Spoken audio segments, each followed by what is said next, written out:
नमस्कार दोस्तों। सुरेन हिंदी क्लास में आज हम पढ़ते हैं प्रयोगवाद की प्रवृत्तियाँ। प्रयोगवाद से संबंधित वो प्रमुख बातें जो प्रयोगवाद की विशेषताओं के अंतर्गत आती हैं, हम उन बातों को पढ़ेंगे। प्रयोगवाद से संबंधित प्रयोगवाद सन 1943 से जो है वो शुरू माना जाता है, जब सप्तक जो है वो प्रकाशित हुआ था। तार सप्तक, प्रथम तार सप्तक 1943 में प्रकाशित हुआ था। वहाँ से प्रयोगवाद की शुरुआत जो है वो अज्ञेय के माध्यम से मानी जाती है। पहली विशेषता है, पहली प्रवृत्ति है कि प्रयोगवाद के काल में घोर व्यक्तिकता यानी व्यक्तिवाद, घोर व्यक्तिकता और आत्मनिष्ठा की कविता लिखी गई। अब देखिए, व्यक्तिकता या व्यक्तिवाद जो है ये तो छायावाद में भी आता है, लेकिन प्रयोगवाद के काल में जो कविता लिखी गई उसमें घोर व्यक्तिकता थी, घोर व्यक्तिवाद था। और ये व्यक्तिवाद अहमवादी था। अहमवादी व्यक्तिवाद जो है वो इसमें था। प्रयोगवादी काल में घोर व्यक्तिता थी, आत्मनिष्ठा की कविता लिखी गई। और ये जो व्यक्तिवाद था ये अहमवादी व्यक्तिवाद जो है वो था, यानी अहम की प्रतिष्ठा भी इस युग में हुई है। प्रयोगवादी काव्य में बुद्धिवाद की प्रधानता है। अति बौद्धिकता को प्रयोगवादी कविता में स्थान मिला है, ये भी कह सकते हैं। यानी बुद्धिवाद की प्रधानता है, जिससे हृदय की कोमल वृत्तियों की अवहेलना हुई है। यानी यहाँ पर बुद्धि का प्रयोग होने लगा है कविता में, इसलिए हृदय की भावनाओं को जो है वो स्थान जो है वो नहीं मिला है, उनकी अवहेलना हुई है। 3 नंबर की विशेषता है कि प्रयोगवादी काव्य में निराशावाद की प्रधानता है। यानी हृदय को स्थान न मिलना, मस्तिष्क को स्थान मिलेगा, तो निश्चित रूप से व्यक्तिवादी कविता लिखी गई है, बुद्धिवादी कविता लिखी गई है, हृदय को स्थान नहीं मिला है, तो निराशावादी कविता भी इसमें लिखी गई है।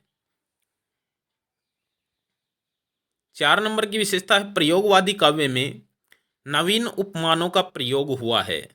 यानी इसमें नए प्रयोग हुए हैं, नवीन यानी नए नए उपमानों का प्रयोग हुआ है।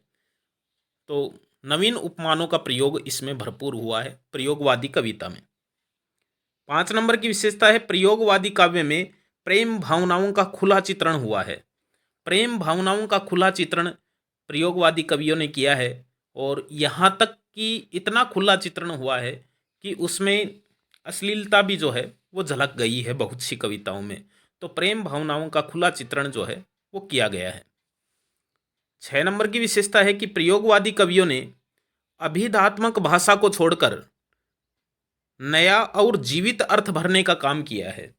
तो अभिधात्मक भाषा को छोड़ करके भाषा में जो शब्द हुए हैं वो नए शब्दों का प्रयोग किया है, और नया और जीवित अर्थ उन शब्दों में भरने का जो है वो प्रयास किया है। 7 नंबर की विशेषता है कि प्रयोगवाद में क्षणवाद को विशेष महत्व मिला है। क्षणवाद को विशेष महत्व मिला है, और क्षणबोध की व्यंजकता अज्ञेय की कविताओं में मिलती है। और उनकी एक कविता भी है अज्ञेय की, मैंने देखा एक बूंद। तो इस कविता में बूंद जो है वो व्यक्ति का प्रतीक है, जो कि क्षणबोध से संबंधित है। तो क्षणवाद की प्रतिष्ठा भी जो है वो प्रयोगवाद में हुई है। प्रयोगवाद महत्व के स्थान पर लघु की प्रतिष्ठा करता है। यानी लघु मानववाद की प्रतिष्ठा जो है वो इस कविता में हुई है। तो लघु की प्रतिष्ठा कह सकते हैं, लघु मानव की प्रतिष्ठा कह सकते हैं, प्रयोगवादी कविता में हुई है। प्रयोगवाद की काव्य शैली में कोष्ठकों, उपवाक्यों का प्रयोग खुलकर किया गया है। तो ये नवीनता है, यानी इस नवीन प्रयोग जो है इस युग की काव्य शैली में हुए हैं प्रयोगवाद में। तो ये काव्य शैली ऐसी थी जिसमें कविताओं के बीच में भी जो है वो कोष्ठकों का और छोटे छोटे उपवाक्यों का प्रयोग भी जो है वो इस युग की कविता में हुआ है। व्यंग की प्रधानता थी, मुक्त छंद में लिखी गई थी, और नगन यथार्थवाद का चित्रण जो है वो प्रयोगवाद की कविता में हुआ है। फिर मिलेंगे अच्छे वीडियो के साथ, तब तक के लिए बाय।